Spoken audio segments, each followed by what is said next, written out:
in Iloilo and Antique is the town called San Joaquin, where our Bornean datus and our ancestors actually landed the first time. It's full of heritage and culture, but because it's also a diving spot, not only by locals, but also tourists and even foreign nationals. My predecessor, my father-in-law, decided to legislate a San Joaquin hospital. And that is, the photo that's being flashed now is the hospital that became a fruition of a legislation way back in 1990. Unfortunately, over the years, because there was a need to expand and the contiguous properties were selling their land expensively, the local government unit decided to purchase the land across the street for the expansion of the services and the initiation of the new hospital. However, this old hospital still holds the radiological services. Example, yung X-ray.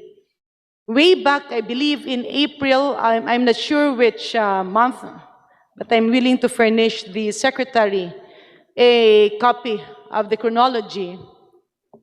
The X-ray bulb got busted, and a government procedure as it is, medyo tatagal yan kasi magpro-procure. Let's proceed to the next slide. Yung pong nasira ang bumbilya ng X-ray, nagulanta ang lahat na nagkaroon ng ganito after, I believe, a few months, nung babalik na ang mga taga-munisipyo para linisin ang lugar at nandun po yung taga-Western Visayas Medical Center, RadTech, to install the broken bulb and for them to assess and check and activate again the X-ray machine. When this was seen, umatras po ang ating mga LGU employees kasi syempre natakot sila because there were allegedly armed men, hindi naman ito ma-confirm, but there were unfamiliar faces in the vicinity. Second visit, napuntahan ulit, and in attempt to clean the area in May 4, pinagalitan po yung mga taga-munisipyong maglilinis doon. Hence, the mayor decided to write a letter to the chief of police, next slide please, which was duly received. And that's, I think, dated May 27. This was after the May 4 incident. Unfortunately, Madam Chair, what happened was that the chief of police, instead of assisting the LGU, decided to go to the person who allegedly put up the no trespassing signages. But this included padlocking all doors, padlocking all facilities, and even installing barbed wires in a government building and a government facility. Since the local government unit is aware, at alam naman po natin, Madam Chair, Secretary Abalos, and of course, General Marbil, alam naman po natin na ang ibang hahantungan lang at pupuntahan ng ating mga kababayan at ng ating LGU ay ang PNP. After several representations with the PNP in the locality and in the province, napagod po sila. And they ended up calling me. I called up the PD, I called up the RD, I was assured of support. Hindi po sila inuutusan na makialam, hindi po sila sinasabihan na sila yung magtanggal ng mga signages. Ang sinasabi lang sa kanila is visibility so that the officials, employees of the LGU and Western Visayas Medical Center can enter the premises safely. Kasi takot sila, sinisigaw-sigawan. To our surprise, Secretary Ben-Hur and General Marbil, Madam Chair, our appeal fell on deaf ears. And I was constrained to do the task of the PNP and go there personally. Nag-live na lang kami para kung meron mang masaktan, makita nyo sa footage at sa video kung sino ang mananakit sa amin. Our protection were the media people who volunteered to go there, but prior to that, there were allegations na malapit daw sa PNP yung nagclaim nito. Kindly wind Be up, that as it may, Secretary, Your may Honor. I ask, if there is a government property, pagkatapos tumawag yung LGU sa PNP, ang gagawin ba ng PNP ay pupunta sa alleged heir ng nag-donate na nag-claim ng property or gagawin niya ang kanyang tungkulin? Okay, so kindly take note of the Yeah, may I request the response, Madam sentiments Chair, because of- this is a very important concern. This involves a hospital illegally overtaken and the PNP refused to help the LGU. At ang paulit-ulit pa na sinabi ng PNP, kailangan daw yung mga tao ng ospital, yung Western Visayas Medical Center at yung San Joaquin LGU ay kumuha ng court order para tanggalin yung mga linagay na yan. Okay, And wala so may ngang we get kaso. a quick response from the DILG with Okay, regards to the sentiments of the Honorable Yes, Garin. Madam Chair. I was discussing things with the RD right now. And on July 2024, PC Captain Felix Perez, the Chief of Police of San Joaquin, was subjected to pre-charge investigation for neglect of duty. This was July 2024. How about the PD, Secretary, Madam Chair? Yung PD rito. Because the regional director is aware that even the Sangguniang Panlalawigan investigated this and the PD was insisting that it should be the LGU, gobyerno, ang maghahanap Okay. ng court order na wala namang kaso. Is it not, Secretary, We will, that I will, Okay, kindly take note, I will, Secretary, of all. That's- yes, I would look into it. Okay, so Congresswoman. thank you So, very much, Madam Chair, Honorable just Janet for- Garin. Madam Chair, just for clarification, my question is this. Kung merong government property, pinasok, walang nag-file ng kaso, ibig ba sabihin, ibibigay ng kusa ng PNP yung property na yon o hindi? It's yes or no, Madam Chair? Kung wala, Okay, Miss answer, Madam please. Chair, kung walang kaso is government, dapat tayuan ng pulis ito. Hindi Thank you pwede. very much, Okay. Secretary. I So, salute you for Thank that. you once again, Deputy Majority Leader Janet Garin. The next to Yes. be recognized is Representative Bonifacio Bosita. Yeah, Madam Chair, prior lang, let this situation not taint the good name of the PNP. Kasi ngayon, lumalabas ulit sa balita na yung mga nag-hold up sa Cebu, nadadamay ulit yung pangalan ng PNP. We need to clean that name and that reputation. Maraming salamat, Madam Chair. Representative Bonifacio Bosita is recognized by the Chair. Thank you, Madam Chair. Good morning po sa ating lahat. Madam Chair, pwede po bang malaman sa PNP ilan po ang personnel ng PNP?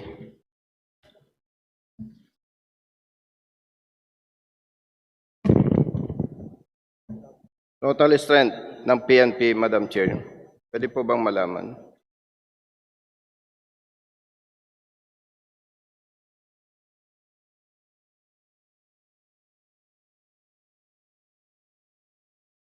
The actual strength of the Philippine National Police is about 215,755.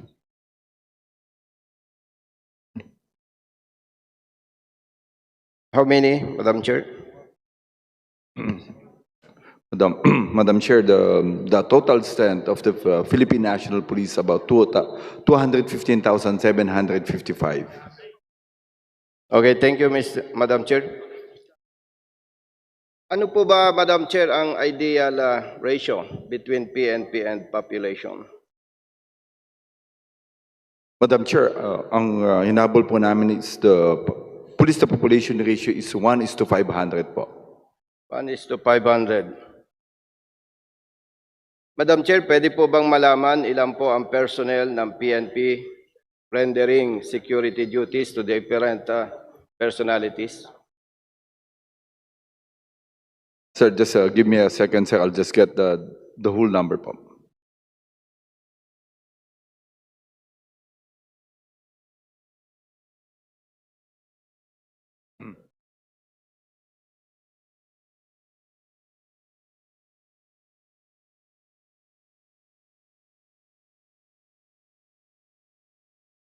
the number of police personnel doing protective duties about 1,463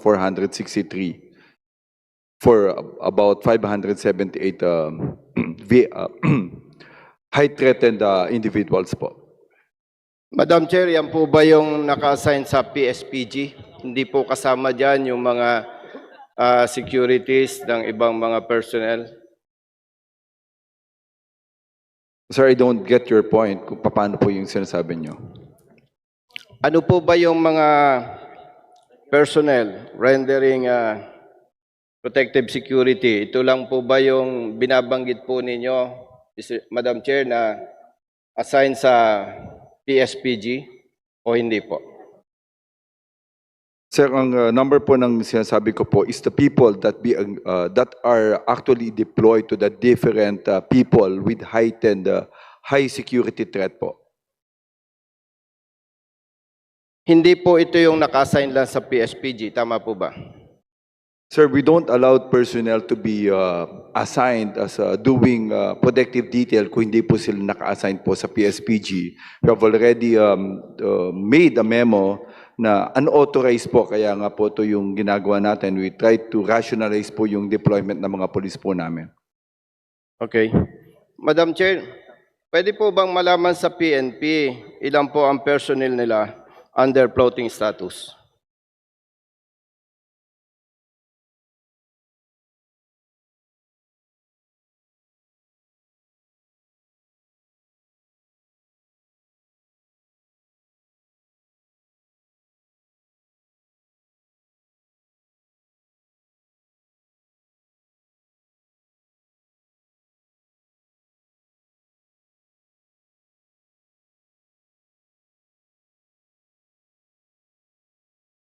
So I don't have the data right now, but I can submit it to you po, sir, mamaya po. Pardon, sir, Madam Speaker. Sir, I don't have any data right now. Pinacheck ko lang po, but I can submit the numbers po sa inyo po after the hearing po. Madam Chair, importante po kasi ito na malaman natin, especially those officers na nasa third level. Dahil alam po natin na itong mga ito ay tumatanggap ng malalaking sweldo at dapat nagsisilbi sa taong bayan. Kaya, Madam Chair, may I respectfully move to direct the PNP through the ILG to submit the list of personnel rendering security duties to different personalities and all personnel under floating status and their corresponding reasons, Madam Chair.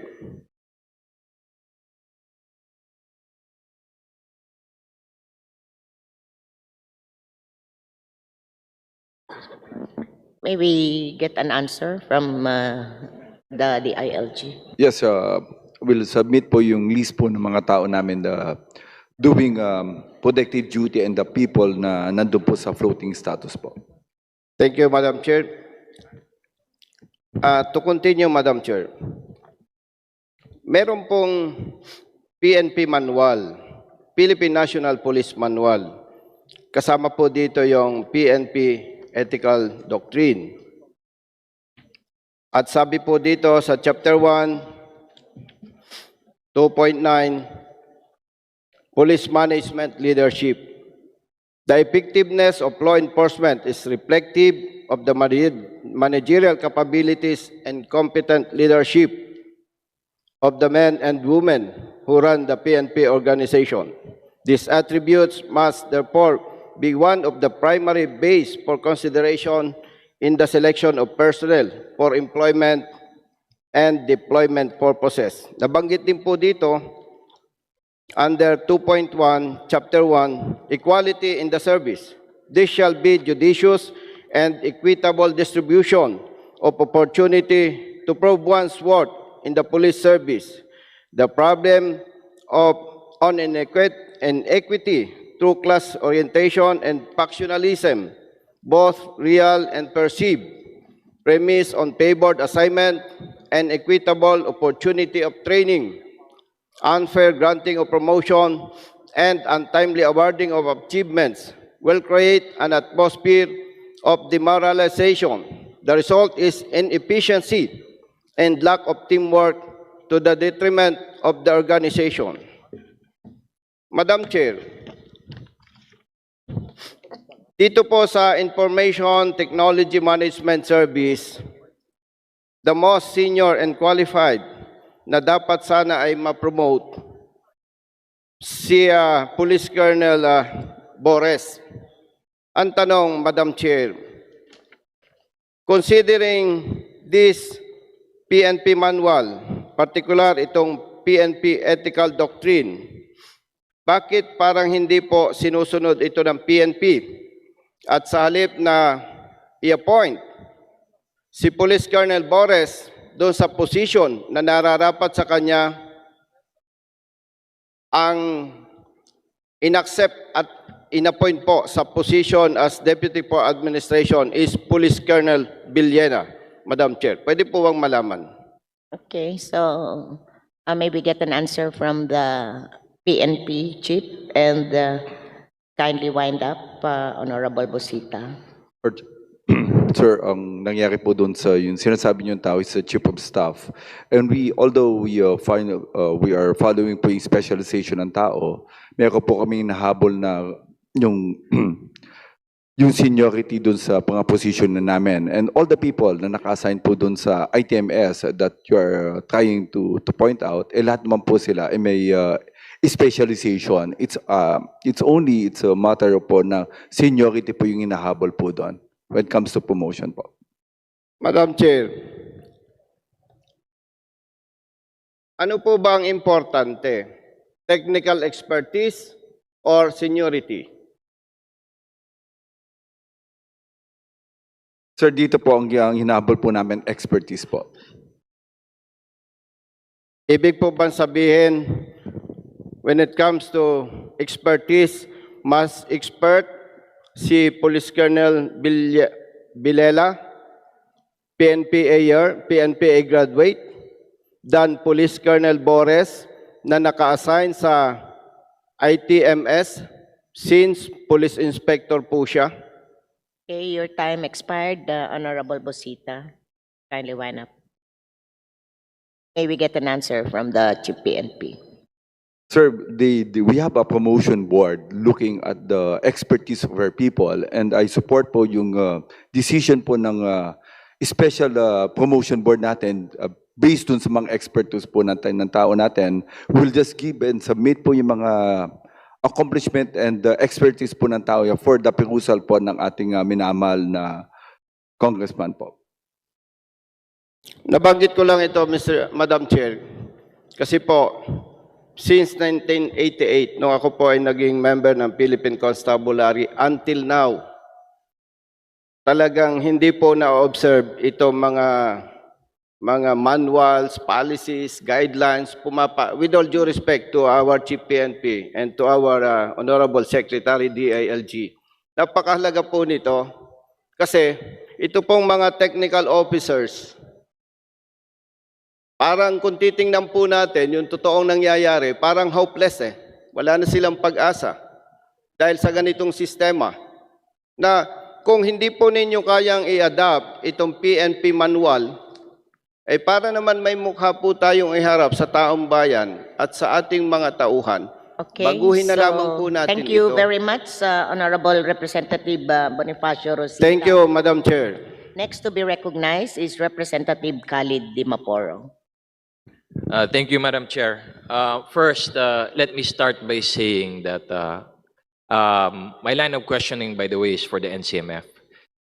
What gives us Muslims, especially here in the Philippines, which is a Catholic-dominant country, make us feel na may karapatan kami, even though this is a Catholic or Christian majority country, is PD 1083. And that was signed by then President Ferdinand Marcos.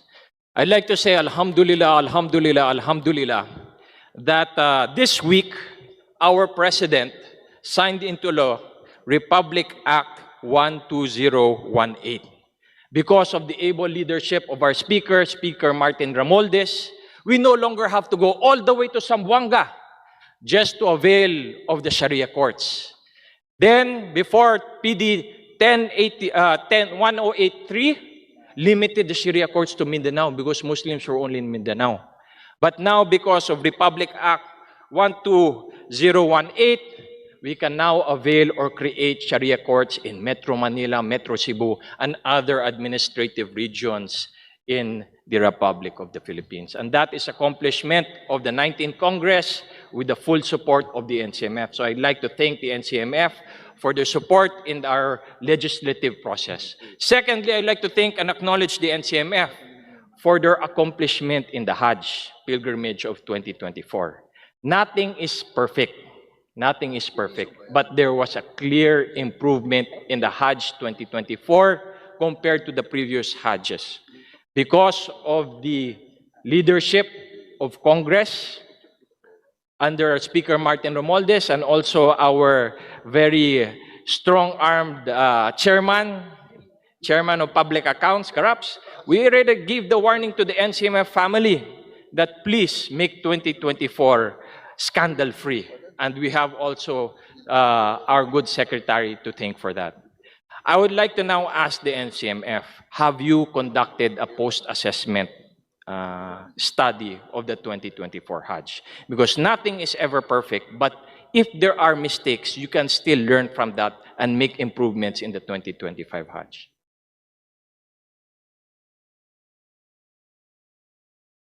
Warahmatullahi ta'ala wabarakatuh. Thank you, Madam Chair. With your question, Honorable Congressman, although we are planning to have a post-assessment Hajj on this coming August 19 to 22 at Zamboanga City, inshallah. That the venue is in Zamboanga City, Mr. Chair, Madam Chair. Thank you, Madam Chair, Mr. Secretary. When you do the post-assessment Hajj, I hope that NCMF will include all stakeholders. We had the budget briefing with the DFA. I hope the DFA will also be informed of the post-assessment.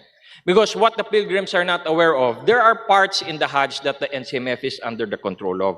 For example, board and lodging. But there are also components in the Hajj that the NCMF cannot control. It is under the control of the Kingdom of Saudi Arabia as enshrined by the mother contract between the Kingdom of Saudi Arabia and the Philippine Hajj delegation. And this is normally with the logistics. That's where a lot of pilgrims are having problems with. The bus, the transfer of pilgrims, nasa stranded sila in the heat of the sun. And they're posting negative things about their Hajj experience. That is out of our control. We need more stakeholders like the DFA to be involved in the Hajj so that Muslim Filipinos will understand this. Can we get the commitment of the good secretary, Madam Chair?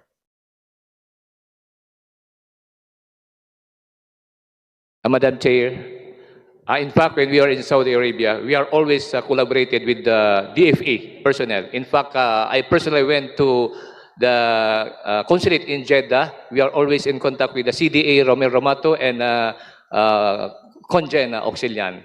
We are always in contact. Even during the peak of Hajj, I'm always contacting the DFA representatives from Riyadh. They send their team to Makkah in order to coordinate with us. We are always in touch with them, Madam Chair. Thank you.